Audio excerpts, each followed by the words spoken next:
तालचेर पर बालेश्वर में प्रदूषण कटकणा बालेश्वर पौरांचल में लागू होईछि कटकणा लगातार प्रदूषण वृद्धि जो कटकणा जारी करिछि जिला प्रशासन संध्या 6 रु सकाळ 10टा पर्यंत निर्माण कार्य बंद रहिबो।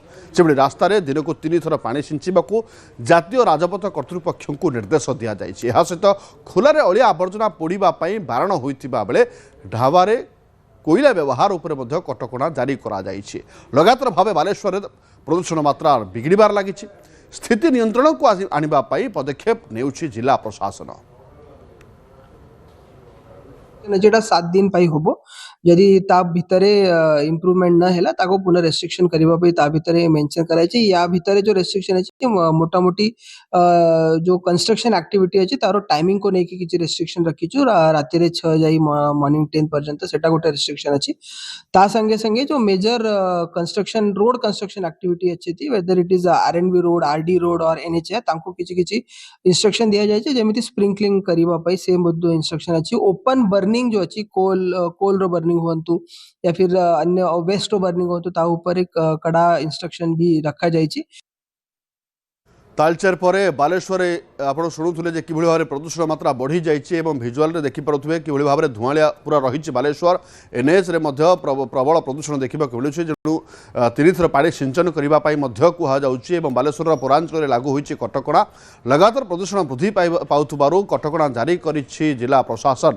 अर्थात संध्या 6 सकाळ 10टा पर्यंत निर्माण कार्य बंद रहिबो। अर्थात कौन नुआ घर निर्माण कार्य घर भांगिबाठू आरंभ करी निर्माण जो प्रदूषण युक्त काम बंद करने निर्देश दि जाइछि। रास्तार जदि कथा कहबा रास्तार अनेक प्रदूषण होता है। रास्ता को प्रदूषण मुक्त करने 3 थर पानी सिंचिबा मध्य जातीय राजपथ कर्तृपक्ष को निर्देश दि जाइछि। दिन को 3 थर पर्यायक्रमे पानी सिंचन करेंगे रास्ता सिंचन करा धूली उड़ब ना एवं ता उपर मध्य रोक लगा या सहित खोला अलिया आवर्जना को मध्य न पोड़ापी कहुच्छी।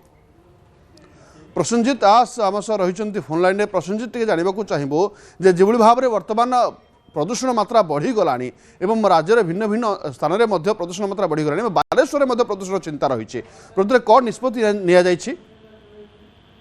निश्चय भाव में जो कथा कहते बालेश्वर सहर सहित आखपाख अंचल में जो भाव में प्रदूषण बढ़ुची नहीं आसंता 7 दिन जो सकाल 6 रु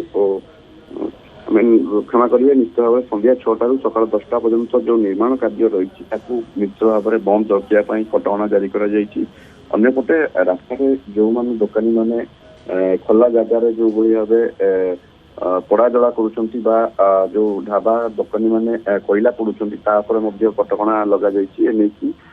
जिला प्रशासन पक्षर जनसाधारण को अनुरोध कर जो मैंने खोला मेलार पड़ापड़ी करू बंद रखापी कारण जो भाव वर्तमान प्रदूषण मान जो एक्वाइड जो अत्यधिक रही जहाँ दिन को दिन प्रदूषण बढ़ा लगी रोक रखापी सचेतन है निश्चित भाव में आसंता 7 दिन मध्य जो मान रही धीरे धीरे कमिबो एवं जनसाधारण को एने की सचेतन रही जिलापाल सूर्यवंशी मयूर विकास अनुरोध करछंती जहाकु नेकी आज आम कहीपर एनएच कर्तृपक्ष को अति कम 3 थर पानी पकड़ा कहुई। तो आपको नहीं आम कहीपर ये प्रक्रिया आज आरंभ होती प्रशासन निश्चित भाव में घटना उपर नजर रखिंट। तो आम आपको नहीं कहीपर जो प्रक्रिया रही आज ये कटकणा जारी रखा जाइए। जो भाव बर्तमान आप देखिए राज्य में बालेश्वर जिलार जो रही एक्यूआई मान ता धीरे धीरे बिगड़े लगी जहाँ को लेकिन जिला प्रशासन बर्तमान निष्पत्ति नहीं सब कटकणा लगे।